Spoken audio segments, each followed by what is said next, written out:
No Evangelho de João, capítulo 1, nós temos uma das mais belas narrativas a respeito da pessoa de Jesus, quando João escreve: no princípio era o Verbo, e o Verbo estava com Deus, e o Verbo era Deus. Mais à frente ele afirma que o Verbo se fez carne e habitou entre nós, e vimos a sua glória, glória como a do unigênito do Pai. E no início da minha caminhada, quando eu buscava seguir os passos de Jesus, algo incomodava muito a minha mente. Me incomodava daquilo que eu via, daquilo que eu lia, daquilo que eu presenciava e naquilo que estava dentro de mim. Tudo isso porque o salmista, no Salmo 1, ele diz que bem-aventurado é o homem que não anda no conselho dos ímpios, não se detém no caminho dos pecadores e nem se assenta na roda dos escarnecedores, mas antes o seu prazer está na lei do Senhor, e na sua lei medita de dia e de noite. O que perturbava a minha mente? Eu quero usar este salmo como um exemplo para que você possa entender.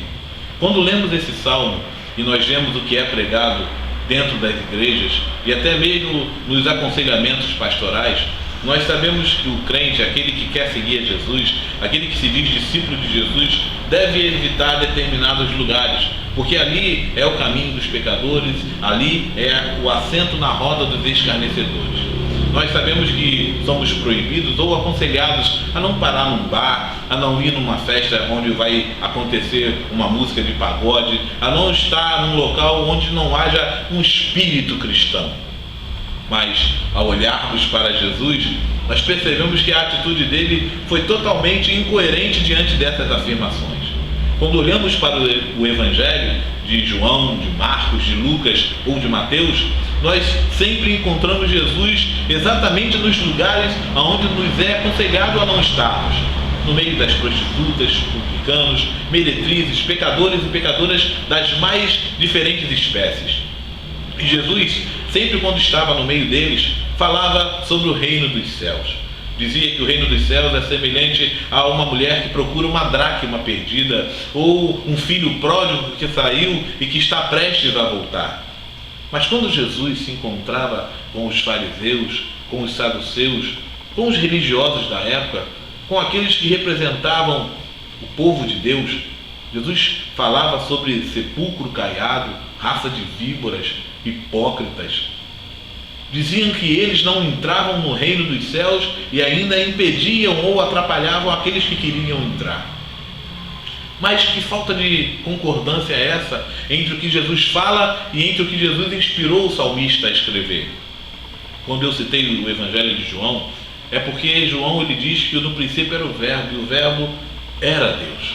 E nós sabemos que o Verbo é Jesus. Jesus antecede ao que está escrito. Jesus é quem inspira, através da ação do Espírito Santo, àqueles a escreverem aquilo que está escrito nos Salmos, na lei ou em qualquer outra parte da Bíblia.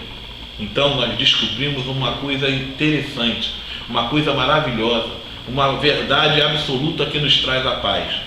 A verdade de que Jesus é a chave hermenêutica das Escrituras.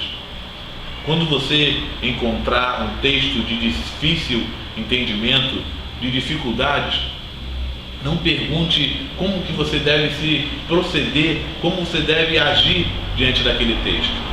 Mas eu tenho certeza que o grande segredo de uma vida aos pés de Jesus é perguntar a Ele como Ele procedeu e como Ele procede diante de determinadas situações.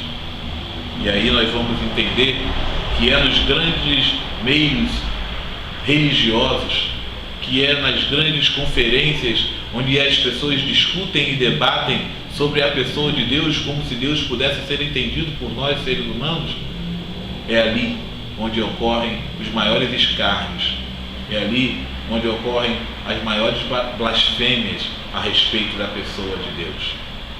Porque Jesus, Ele quer que nós sejamos luz no mundo e sal na terra.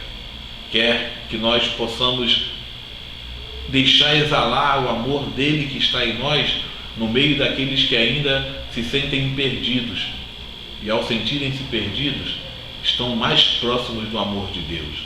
Estão mais próximos de serem alcançados pelo poder perdoador da graça do Pai. Por isso, Use Jesus como a chave hermenêutica para agora você ler a palavra.